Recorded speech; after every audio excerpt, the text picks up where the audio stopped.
الرجيم بسم الله الرحمن الرحيم النار يعرضون عليها غدوا وعشيا ويوم تقوم الساعة أدخلوا آل فرعون أشد العذاب صدق الله مولانا العظيم الصلاة والسلام عليك يا سيدي يا رسول الله الصلاة والسلام عليك يا سيدي يا حبيب الله الصلاة والسلام عليك يا سيدي يا شفيع المذنبين وعلى آلك وأصحابك يا سيدي يا رحمة للعالمين.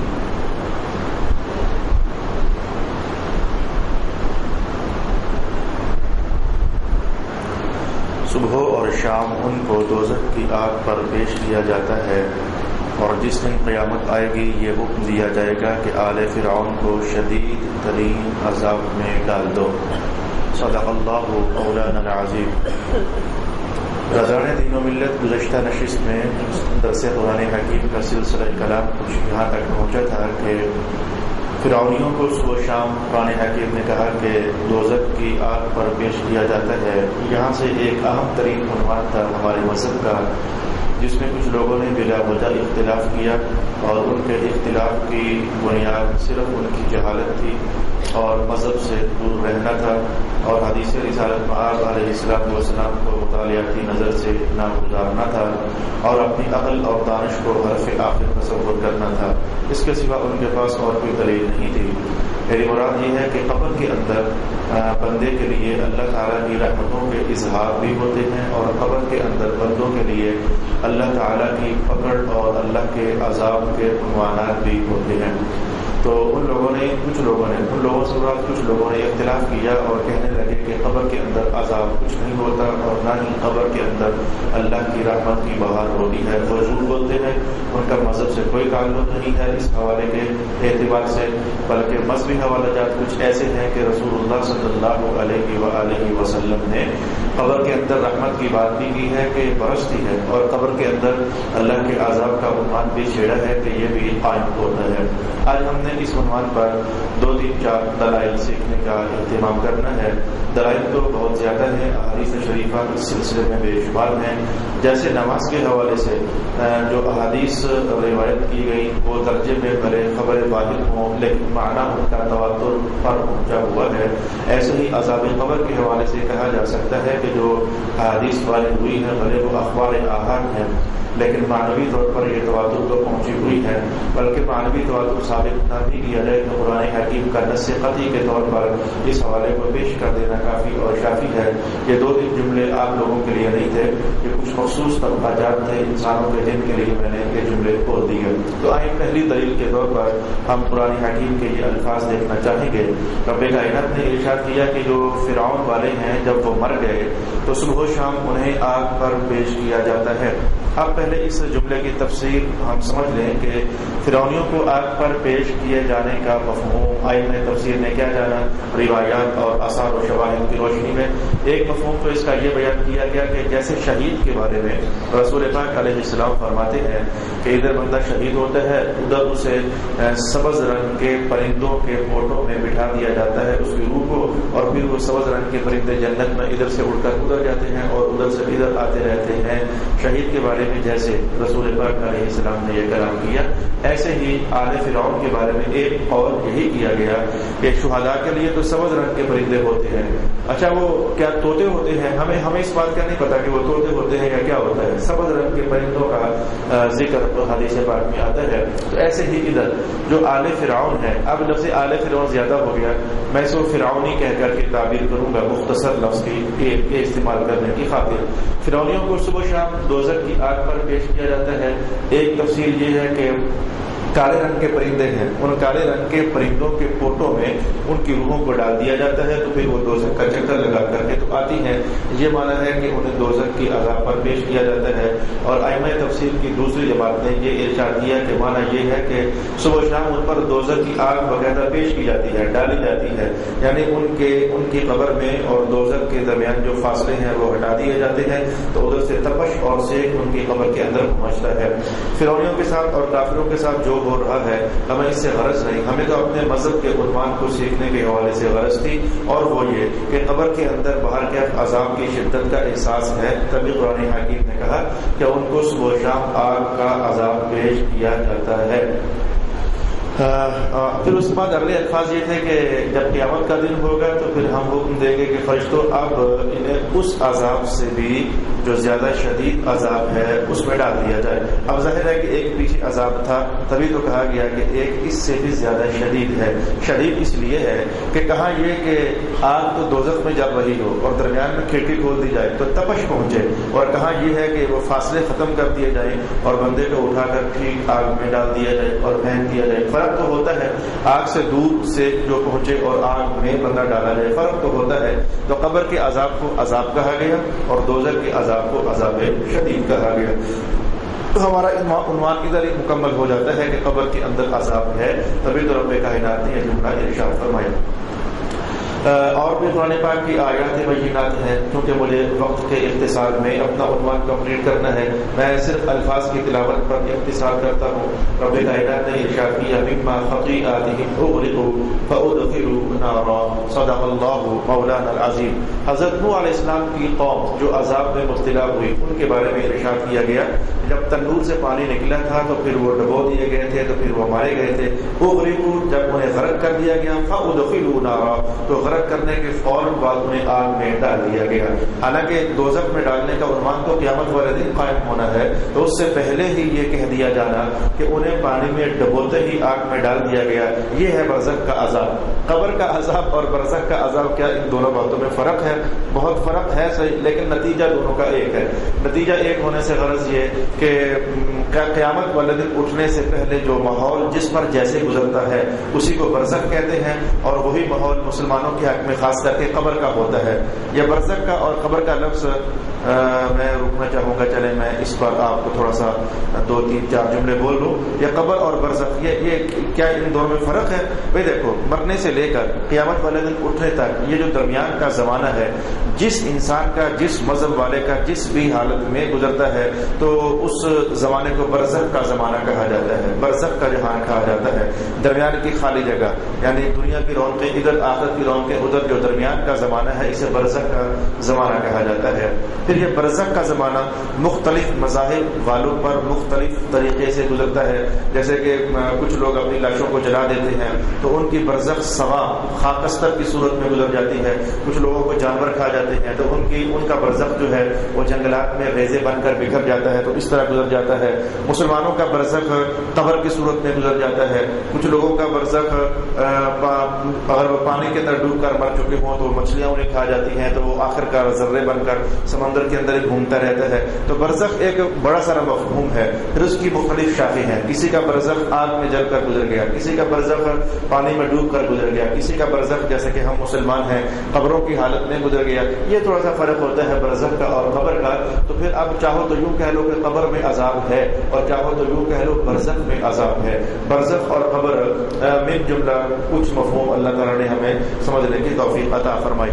اب نوح والوں کے لیے کہا گیا کہ انہیں پانی میں ڈبوتے ہی جب ان کا برزخ شروع ہوا نا تو اللہ پاک نے انہیں پھر آگ میں داخل کر دیا تھا، تو برزخ کا عذاب ثابت ہوا اور قبر کا عذاب ثابت ہوا، وگرنہ ڈبونے کے فوراً بعد قیامت تو آئی نہیں تھی، ان پر عذاب کس بات کا آ گیا؟ عذاب جو دیا جا رہا ہے برزخ میں، اسی کو ہم مسلمان لوگ قبر کے عذاب کے ساتھ تعبیر کرتے ہیں۔ رسول پاک علیہ الصلوۃ والسلام نے دعائیں بہت ساری دعائیں فرمائی، بہت سارے جملے اپنی امت کو ارشاد فرمائے۔ میں آپ کے لیے ان میں سے 5 جملے تلاوت کرنا چاہوں گا۔ حضرت سعد رضی اللہ تعالی عنہ فرماتے ہیں کہ رسول اللہ علیہ الصلوۃ والسلام نے ہمیں سمجھایا کہ یہ 5 دعائیہ کلمات ہیں، انہیں پڑھتے رہا کرو۔ اللہم انی اعوذ بک من البخل، اے اللہ میں بخل سے تیری پناہ مانگتا ہوں۔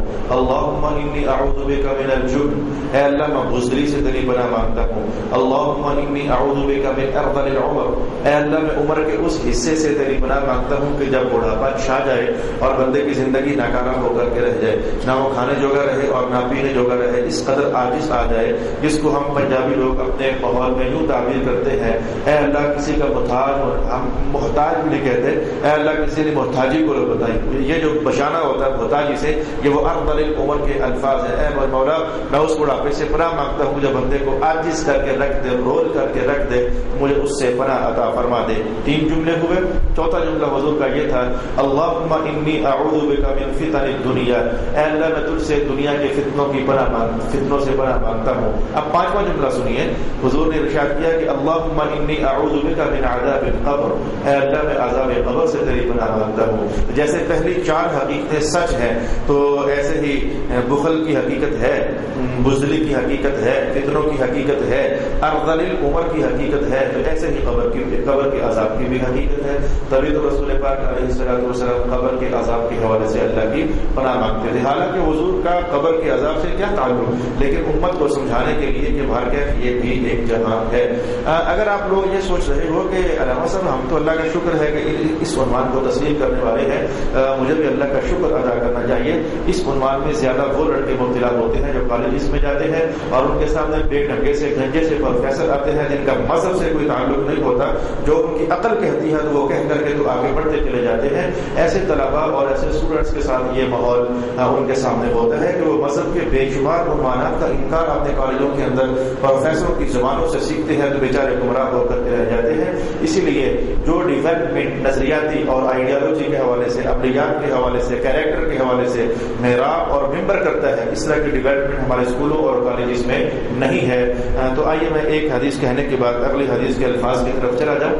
رسول اللہ علیہ السلام نے صرف یہ نہ فرمایا کہ قبر میں عذاب ہوتا ہے، بلکہ آپ نے 2 جملے ارشاد فرمایا کہ اگر مجھے یہ نہ ڈر ہوتا کہ تم اپنے مردے دفنانا چھوڑ دو گے، اگر مجھے کہیں یہ ڈر نہ ہوتا کہ تم اپنے مردے دفنانا چھوڑ دو گے، تو میں تو اللہ سے دعا کرتا کہ اے اللہ ذرا قبر کے عذاب کے حالات ان پر کھولنا تاکہ یہ دیکھیں اور ڈریں. لیکن اگر وہ عذاب کے حالات تم پر کھل جائیں، تم اتنے دہشت ناک ہو جاؤ، تم اتنے ڈر جاؤ کہ تم اپنے مردوں کو قبرستان میں چھوڑنا بھول جاؤ، تم کہو کہ ہم ادھر نہیں جاتے، ادھر تو بڑے کام خراب ہوئے پڑے ہیں. تو حضور رحمت عالم اس بات کو محسوس کرتے ہیں کہ اگر قبر کا عذاب تم پر کھول دیا جائے تو تم اپنے مردے کہاں دفناؤ گے، مارے ڈر کے تم ادھر جا ہی نہیں سکو گے. ایک تو یہ جملہ آپ نے ارشاد فرمایا، اور دوسرا آپ نے فرمایا کہ جب میت کو قبر میں اللہ کا عذاب ہو رہا ہوتا ہے تو پتہ ہے کہ انسانوں اور جنات کے سوا تمام مخلوقات اس کو سنتی ہیں. یعنی جو بھی اس کی آواز کی ارینج میں آتی ہے، آواز سے مراد بندہ چیختا تو ہے، بندہ روتا تو ہے، بندہ پیٹتا تو ہے، بندہ شور تو کرتا ہے، لیکن وہ بھاگنے کا جہان نہیں ہے، بس وہ سہنے کا جہاں ہے اور برداشت کرنے کا جہاں ہے. برداشت بھی کہاں، تاب بھی نہیں ہوتی بندے کو، لیکن اب کیا ہے، اس کے سوا چارہ کار باقی پھر نہیں بچتا ہے. تو رسول اللہ علیہ السلام نے کہا انسان نہیں سن سکتے اور جنات نہیں سن سکتے، انسانوں اور جنات کے سوا قبر کے عذاب کی جو آوازیں ہوتی ہیں یہ باقی تمام مخلوقات سنتی ہیں. یہ 2 اگر سن لیتے تو کیا ہوتا، وہی ہوتا جو میں نے تھوڑی دیر پہلے آپ سے کہا کہ پھر تو مردے دفنانا ہم بھول جاتے. اب یہاں سے ایک دلچسپ عنوان قائم ہوتا ہے ایسا ہی کہ کیا جنات بھی ایسے ہی قبریں بناتے ہیں. میں آج اس عنوان کو نہیں چھوڑوں گا. آج تو میں حدیث سے آپ بھی تو صاحب عقل لوگ ہو، آپ بھی کچھ سمجھ سکتے ہو. جو شریعت مسلمانوں انسانوں کے لیے ہے وہی شریعت جنات کے لیے ہے. تو لہذا ان کے بھی جیسے ہمارے اپنے تازہ جہاں ہیں ایسے ان کے بھی جہاں ہیں، جیسے ہمارے جانور ہیں ایسے ہی ان کے بھی جانور ہیں، جیسے ہمارے نہانے دھونے ہیں. ایک صاحب نے کہا جنات نہاتے ہیں جب وہ بیویوں کے پاس ہو کر آتے ہیں. میں نے کہا جی ہاں بالکل نہاتے ہیں. تو کہنے لگے وہ تو سنا ہے کہ آگ سے بنے ہیں تو بجھ نہیں جاتے. میں نے کہا انسان کے بارے میں کیا خبر ہے، کس سے بنا؟ کہنے لگا مٹی سے. میں نے کہا اللہ قادر ہے نا کہ مٹی سے بنا انسان 100 بار نہائے لیکن پگھلے نہ. تو ایسے ہی اللہ قادر ہے کہ آگ سے بنے ہوئے جنات ہم بستری کریں بیویوں سے اور ہزاروں بار نہائیں لیکن ان کا جسم بجھ نہ جائے. تو یہ شریعت کے لوازمات ایک الگ کہانی ہے اور کس شے سے تخلیق کیا گیا. ایسے ہی جنات کے باہر کیا ان کی بھی قبریں ہوتی ہیں، لیکن کیونکہ کبھی یہ ٹائٹل ہم نے سنا نہ اس لیے ایک دم سے سن کر تھوڑی دیر کے لیے عجیب لگا ہے. تو کہاں ہوتی ہے؟ تو جہاں جنات ہوتے ہیں، جہاں ان کے جانور ہوتے ہیں وہ ادھر ہی پھرتے ہیں. اس محفل کے اندر ممکن ہے کہ 200 جنات آ کر بیٹھے ہو. جنات بھی مسلمان ہوتے ہیں، مساجد میں پہنچتے ہیں، نمازیں پڑھتے ہیں، درس قرآن دیتے بھی ہیں، سنتے بھی ہیں، درس حدیث پڑھتے بھی ہیں، پڑھاتے بھی ہیں. میں جو اس سے پہلے میرے پاس بیگ فارغ ہوا اس کے اندر تو ایک یا 2 جنات پڑھتے بھی رہے. وہ تو جب ان کا راز کھلا شرارتوں کے حوالے سے تو میں نے کہا اب تم میرے پاس نہیں رہ سکتے. کہنے لگے کہ استاد صاحب یہ فلانی کتاب کنز الدقائق قریب تھی، کہنے لگے کنز الدقائق پڑھ لینے تھے پھر ہم چلے جائیں گے. میں نے کہا تم نے شرارتیں کرتے باقی ماحول کر کے تو باقی ماحول بھی ڈسٹرب کیا ہے، اب میں تمہیں یہاں رہنے نہیں دیتا، پھر میں نے اپنے مشائخ سے رابطہ کر کے تو ان کی چھٹی کر دی کہ بھائی تو جا کسی اور جگہ جا کر پڑھ لے۔ تو جنات بھی جیسے انسانوں کے سارے نظام ہے، لین دین، کھانا پینا، اٹھنا بیٹھنا، صرف فرق یہ ہے کہ ہم انہیں ادھر دیکھ نہیں سکتے، وہ ہمیں دیکھتے ہیں۔ جب قیامت کا دن ہوگا تو پھر وہ ہمیں نہیں دیکھ سکیں گے، ہم انہیں دیکھیں گے۔ یہ اللہ کی اپنی حکمتیں ہیں کہ اس نے ایسا کیوں کر دیا۔ تو واپس آئیے کہ رسول اللہ علیہ السلام نے جو فرمایا کہ انسان نہیں سنتے اور جنات نہیں سنتے، وگرنہ یہ مردوں کو دفنانا چھوڑ دیتے ہمارے دہشت کے اور ہمارے خوف کے۔ اس کے باقی جو مخلوقات سنتی ہیں ان میں اس طرح کا شعور نہیں ہے، جس طرح کا شعور اللہ نے انسانوں اور جنات کو دیا، تو اس طرح کا ان میں شعور نہیں ہے۔ پھر رسول پاک علیہ الصلوۃ والسلام کا ایک قول مبارک حضرت عثمان ابن عفان رضی اللہ عنہ نے نقل فرمایا، جب آپ ایک قبر پر کھڑے ہو کر دعا کر رہے تھے تو آنسوؤں سے داڑھی تر ہو گئی، تو آپ کے ایک خادم نے پوچھا حضور آپ اور رو رہے ہیں، قبر کا ڈر لگا ہوا ہے کہ آپ کو، یا یہ ماجرا کیا ہے؟ کہنے لگے میں نے رسول اللہ علیہ الصلوۃ والسلام سے یہ جملہ سنا تھا کہ میں نے، حضور فرماتے ہیں میں نے قبر سے زیادہ وحشت ناک اور ڈراؤنا ماحول کہیں نہیں دیکھا ہے، او کما قال رسول اللہ صلی اللہ علیہ وآلہ وسلم۔ اور پھر خاص کر کے جب کہ کافروں کا حوالہ رسول پاک علیہ الصلوۃ والسلام نے ارشاد فرمایا تو آپ نے یہ جملہ بھی ارشاد کر دیا کہ جو کافر بندہ ہوتا ہے اس کی قبر کے اندر اللہ تعالیٰ 100 یعنی 99 تنین مقرر کر دیتا ہے، 99 تنین مقرر کر دیتا ہے۔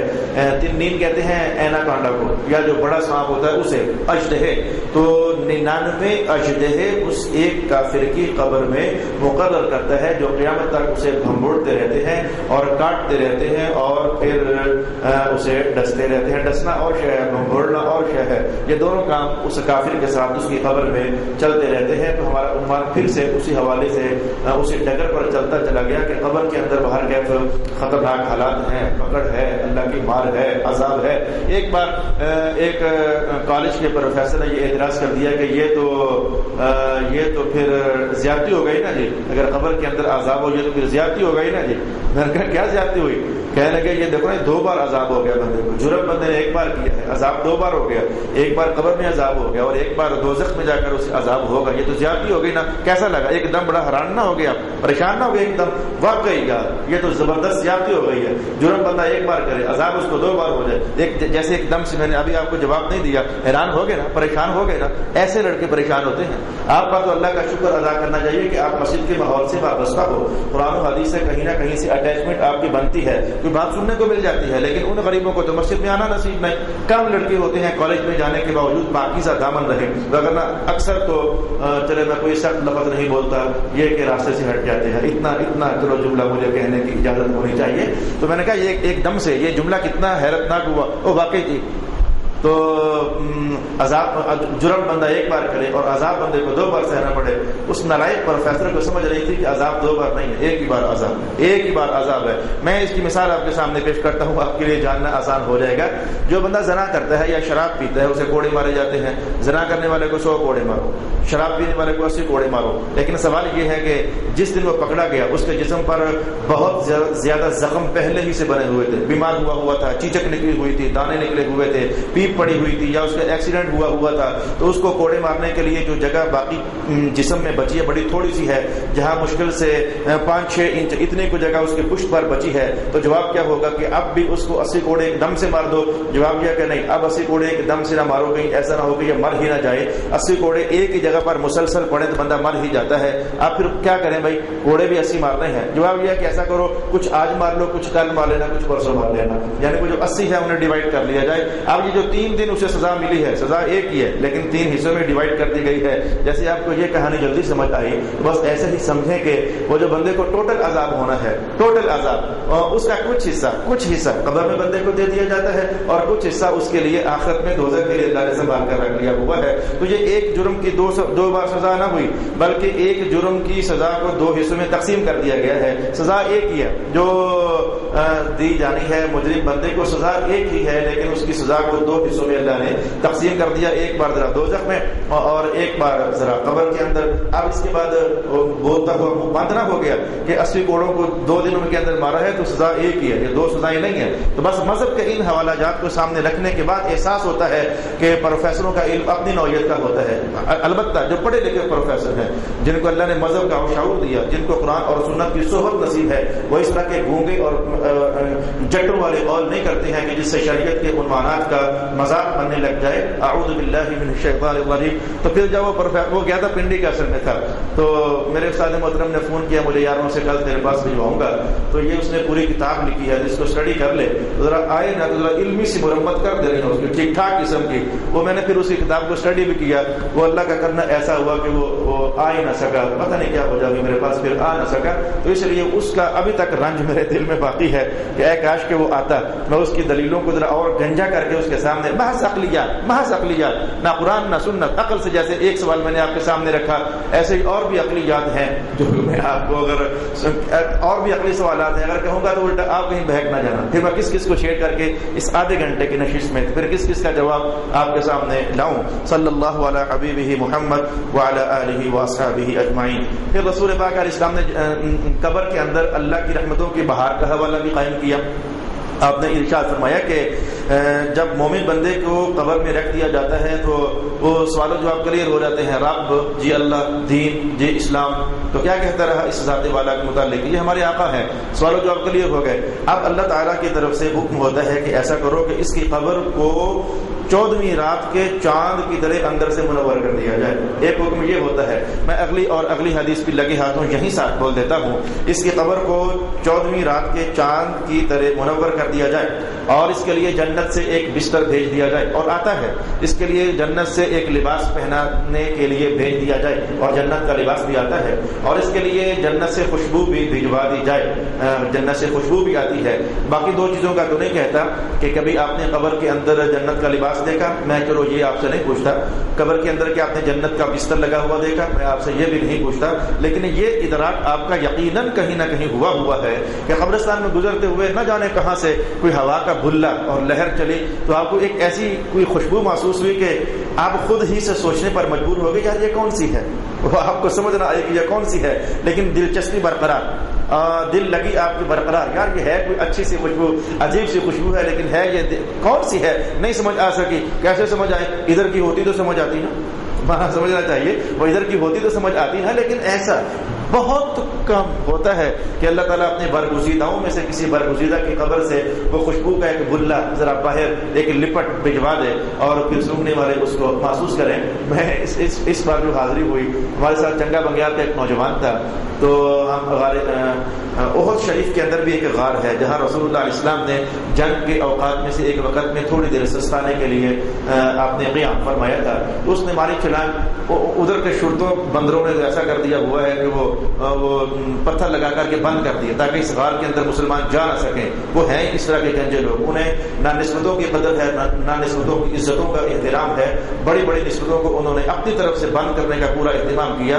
اس نوجوان نے ماری چھلانگ اور اندر داخل ہو گیا۔ ایک وکیل صاحب بھی تھے، وکیل صاحب کا بیان سنا تھا، راما صاحب وہ گجرا والے کا وکیل تھے، کہنا راما صاحب اللہ کی قسم ایسی خوشبو محسوس ہوئی ہے کہ کبھی ہم نے سونگھی نہیں ہے۔ اب اسے تو نہیں سمجھ کہ یہ خوشبو کہاں سے ہے، لیکن جو قرآن پاک کے سائے میں رہنے والا اسے کچھ تو سمجھ آتی ہے نا کہ جہاں سے سرکار دو عالم علیہ السلام قیام کر کے گزر جائیں، وہاں اللہ چاہے تو قیامت تک خوشبوئیں لہر بن کر اڑتی رہیں۔ اللہ کا اس میں کیا جاتا ہے اپنے محبوب کی نسبتوں کو آباد کرنے کی خاطر۔ تو فرمایا کہ جنت سے لباس، جنت سے بستر اور جنت سے اس کے لیے خوشبو آ جاتی ہے۔ اب جملہ سننا، فرمایا کہ اللہ تعالیٰ پھر اس کی قبر کو 70 ہاتھ کھلا کر دیتا ہے۔ مذہب میں جب لفظ ہاتھ استعمال ہو، ہر جگہ نہیں، اکثر مقامات پر لفظ ہاتھ استعمال ہو، ہم ہاتھ اسے کہتے ہیں، لیکن مذہب کی پیمائش میں ہاتھ اسے کہتے ہیں۔ مثلا امامہ ساتھ ہاتھ کا ہونا چاہیے، یہ مراد نہیں ہے۔ اگر یہ مراد ہو تو اتنا کا بنتا ہے، یہ مراد ہے۔ 7 ہاتھ کا ہونا چاہیے، 11 ہاتھ کا ہونا چاہیے، یا پھر 9 ہاتھ کا ہونا چاہیے یہ۔ اچھا جی 10 ہاتھ بائی 10 ہاتھ، اگر کوئی حوض ہو تو اس میں پانی کا وضو والا پانی پلید نہیں ہوتا، پاک ہوتا ہے، وہ ہاتھ یہ نہیں کہ 10 ہاتھ ادھر سے تو 10 ہاتھ ادھر سے، بلکہ یہ 10 ہاتھ مراد ہوتے ہیں۔ اکثر حوالہ جات مذہب میں یہ 10 ہاتھ مراد ہوتے ہیں۔ تو 70 ہاتھ تک اس کی قبر کو کھلا کر دیا جائے۔ میں ایک اور حدیث ساتھ ملانے لگا ہوں تاکہ آپ کو تھوڑی سی احساس ہو اجنبیت کا۔ رسول اللہ علیہ السلام میں یہاں کا 70 ہاتھ، اور ایک اگلی حدیث پڑھ رہا ہوں میں، اس میں آپ نے ارشاد کیا اس کی قبر کھول دی جاتی ہے جہاں تک اس کی نظر جاتی ہے۔ اب 70 ہاتھ تو شاید میں کہوں گا عیدگاہ مسجد کے اس دیوار سے لے کر تو اس دیوار تک پورے ہو جاتے ہیں، 70 ہاتھ تو شاید یہاں تک پورے ہو جاتے ہیں، لیکن نظر کی انتہا تو اس سے بھی بہت آگے ہے۔ میں اگر پلین زمین ہو تو میں کہوں گا کہ کبھی مری آپ گئے تو مری کے پہاڑوں پر کھڑے ہو کر تو رات کے ٹائم شاید آپ محسوس کرتے ہو گے جس اسلام آباد کی روشنیاں نظر آ رہی ہیں، وہ دور سے احساسات، نظر تو بڑی چلے چھوڑے مری کو، یہاں سے زمین پر بیٹھ کر دیکھو پہلا آسمان نظر آتا ہے، پہلا آسمان تو کم از کم نظر آ رہا ہوتا ہے، چوتھا آسمان بھی نظر آ رہا ہو، چاند چوتھے آسمان میں ہے تو چوتھا آسمان بھی نظر آ رہا ہوتا ہے، تو قبر اس کی اتنی کھل جاتی ہے۔ اب سوال تو ہے کہ 70 کھلتی ہے یا اتنی کھلتی ہے، 70 ہاتھ کھلتی ہے یا کہ اتنی کھلتی ہے، یہ اس طرح کے دلچسپ سوالات ہیں، لیکن اس کا جواب بہت آسان ہوتا ہے۔ بھائی دیکھو ہم سب اس محفل کے اندر جو 400-500 مسلمان بیٹھے ہوئے ہیں، نمازی ہم چلیں، میں کہتا ہوں تھوڑی دیر کے لیے نمازی ہم سارے ہیں، روزے بھی ہم سارے رکھتے ہیں، روزانہ ہم قرآن بھی پڑھتے ہیں، روزانہ ہم درود و سلام بھی پڑھتے ہیں، اس کے باوجود ہم سب کا درجہ اللہ کے یہاں برابر نہیں۔ یہ تو فیصلہ کن بات ہے، جس کا اخلاص جتنا زیادہ اس کا درجہ اتنا زیادہ۔ ایک ہی نماز میں نے پڑھی، ایک ہی نماز علی حجویری داتا نے پڑھی، ایک ہی نماز غریب نواز نے پڑھی، وہی نماز سرکار دو عالم نے پڑھی، زمین و آسمان سے بھی زیادہ کا فرق بن جاتا ہے۔ تو جیسے میں نے ابھی آپ کے سامنے کہا کہ مسلمان ہیں سارے مسلمان، لیکن ان کے درجے اللہ کے ہاں ایک جیسے نہیں ہیں، تو جس کا جیسا درجہ تو دنیا میں اس کا ویسا ہی مقام، آخرت میں بھی ایسا ہی ہے، ویسا ہی اس کا مقام۔ تو کوئی کسی مسلمان کا مقام یہ ہوتا ہے کہ اس کی قبر 70 گز کھل جاتی ہے، اور کسی مسلمان کا مقام یہ ہوتا ہے کہ اس کی نظر جہاں تک ہوتی ہے وہاں تک اس کی قبر کھل جاتی ہے۔ ویسے آپ کو نظروں کی دنیا کی ساری کہانیاں تو نہیں سناتا، ایک رات کی بات آپ کو بتاتا ہوں۔ رسول پاک علیہ الصلوۃ والسلام وہ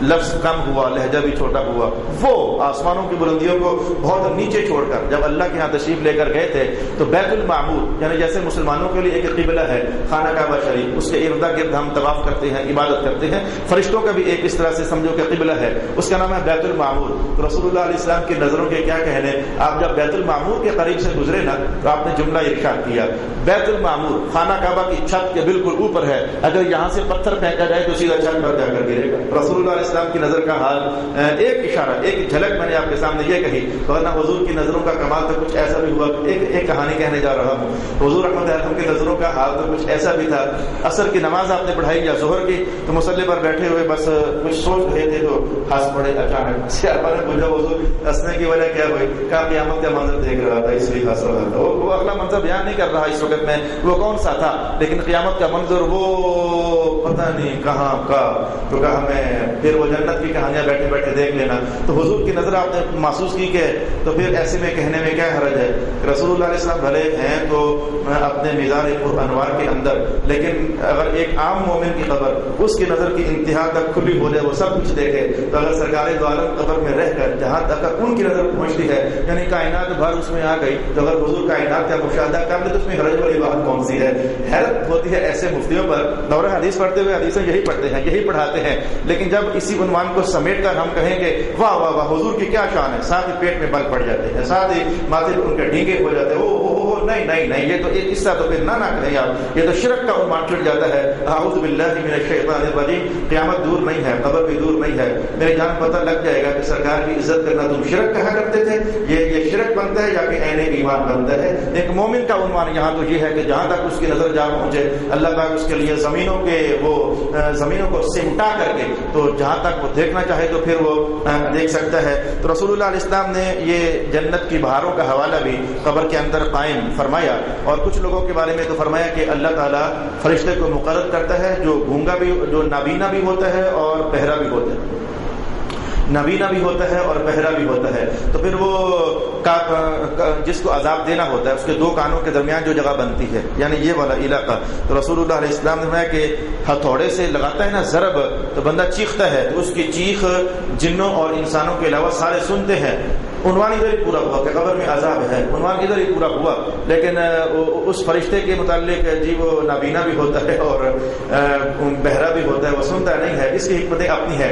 فرشتے بھی آخر جیسے ہم مخلوق ہیں، ہم بھی کسی کا درد دے کر ہم ناک ہوتے ہیں، پریشان ہوتے ہیں، کسی کی تکلیف دے کر کے احساس بیدار ہوتا ہے، تو فرشتوں کے ساتھ بھی ایسا ہے کہ وہ اوروں کے غم شم دے کر پریشان تو ہوتے ہیں، تو جو کہ اب عذاب دینا ہے اللہ کے وعدے ہیں کافروں کو خاص کر کے، تو رب کائنات نے اسے نابینا کر دیا تاکہ یہ دیکھ کر کہ کافر قبر میں بلبلا رہا ہے، چیخ رہا ہے، نہ یہ سنے نہ یہ دیکھے، بس یہ اپنی ڈیوٹی دیتا ہے، بس یہ مارتا ہی جائے، اور قیامت تک پھر اللہ تعالیٰ اسے مار پڑواتا ہی رہتا ہے۔ فرشتوں کے حوالے سے جیسے مسلمان کے حوالے سے آپ نے یہ بات حدیث میں کئی بار مجھ سے پڑھی یا جانی یا علماء سے پڑھی یا جانی کہ اللہ تعالیٰ ان کی قبر کے اندر جب فرشتہ سوال و جواب کر کے چلا جاتا ہے تو تھوڑی دیر کے لیے اندھیرا چھا جاتا ہے، پھر ایک دم سے ایک منور چہرے والا انسان قبر میں داخل ہوتا ہے، تو بندہ پوچھتا ہے وہ تو کون ہے؟ من انت، تو کون ہے؟ تیرا چہرہ کوئی خوشخبری لانے والے کا چہرہ لگتا ہے، تو آنے والا قبر میں جواب دیتا ہے کہ اما تعرفنی، کیا تو مجھے نہیں جانتا؟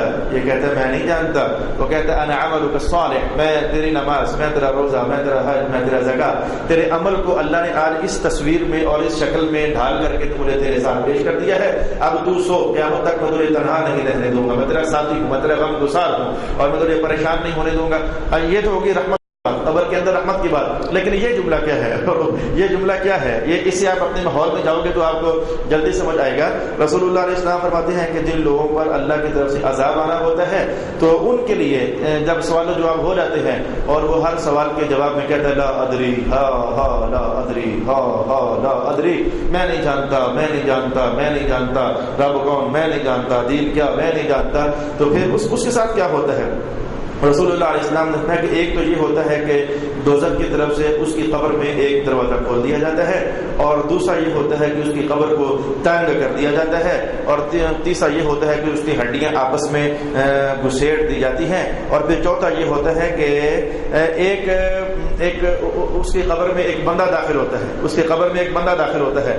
اب جملہ سننا اپنے میں ہو، جیسے کوئی پاگل نہیں ہوتا، گندے بندے کپڑے، بدبودار اس کا جسم، بکھرے بکھرے بال، گندا بندہ منہ اور سارا کچھ جو آپ نے کبھی جتنا زیادہ خطرناک دیکھا تو وہاں اس سے بھی زیادہ خطرناک میں کہ اس کے قبر ایک بندہ داخل ہوتا ہے، گندے کپڑے، گندا منہ، کالا سیاہ اور جناب بدبو، تعفن اور نتن اس کے وجود سے پیدا ہو رہی ہوتی ہے۔ اب خود سوچو یار، اس طرح کے گندے بندے کو تو آپ اپنے سے 5 فٹ کے فاصلے پر کسی محفل میں بیٹھا ہو نا، آپ ایسے ہی تھوڑی تھوڑی دیر کے بعد ایسے ہوتے ہو کیا دفعہ ہو یہ تو ادھر کدھر آ گیا، انسانی فطرت ہے۔ تو وہ ابھی آپ نے سننا کہ اس کی قبر کو تنگ کر دیا جاتا ہے، ہڈیاں پس جاتی ہیں، تو پھر یعنی کیا فاصلہ بچا؟ بس آپ خود ہی سمجھیں گے کچھ اتنا کو فاصلہ بچا، مجھے پتہ نہیں ہے لیکن اندازہ کچھ کیا اتنا کو فاصلہ بچا۔ تو وہ جو گندا سا پاگل سا گندے بدبودار کپڑوں والا پیڑے سے منہ والا بندہ جو قبر میں آتا ہے تو وہ اس کے بالکل کتنا کو قریب ہوتا ہوگا، وہ یہ کہتا ہے میں پہلے پھنسا ہوا، تو کون آ گیا اس میں؟ میں تو پہلے پھنسا ہوا، تو کون ہے؟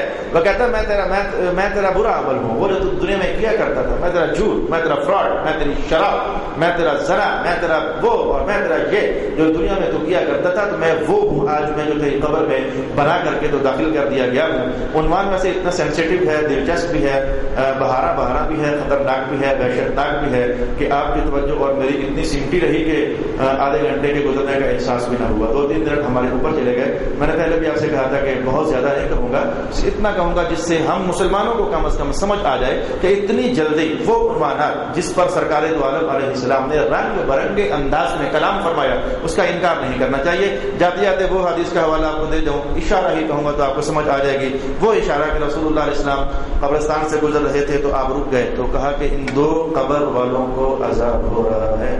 اگلی کہانی آپ جانتے ہوئے کہ ایک پیشاب کے چھینٹوں سے بچا نہیں کرتا تھا اور دوسرا چغل خوریاں کیا کرتا تھا، عذاب ہو رہا ہے۔ تو عذاب ہوتا ہے تو ہو رہا تھا. میں نے عنوان بس یہی کہنا چاہا کہ عذاب ہوتا ہے قبر کے اندر, تبھی تو عذاب ہو رہا تھا.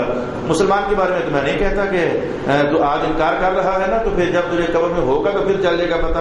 مسلمان ہے, اللہ تعالیٰ اسے معافی کرے. لیکن جو بد ایمان لوگ ہیں جن کا ایمان ہی سلامت نہیں ہے تو ان کو تو ہم اللہ کی چوٹ پر کہہ سکتے ہیں کہ بچے جب قبر میں جائے گا تو پھر پتہ چل جائے گا کہ عذاب ہے یا کہ عذاب نہیں ہے. اللہ تعالیٰ ہمیں عذاب قبر سے محفوظ فرمائے. رسول اللہ علیہ السلام نے تعلیم امت ہی کے لیے یہ جملہ ارشاد کیا تھا, اللہم انی اعوذ بک من عذاب القبر, اللہم انی اعوذ بک من عذاب القبر, اللہم انی اعوذ بک من عذاب القبر. حضور نے ہمیں تعلیم دینے ہی کے لیے یہ کلام ارشاد کیا تھا. وآخر دعوانا الحمد للہ رب العالمین.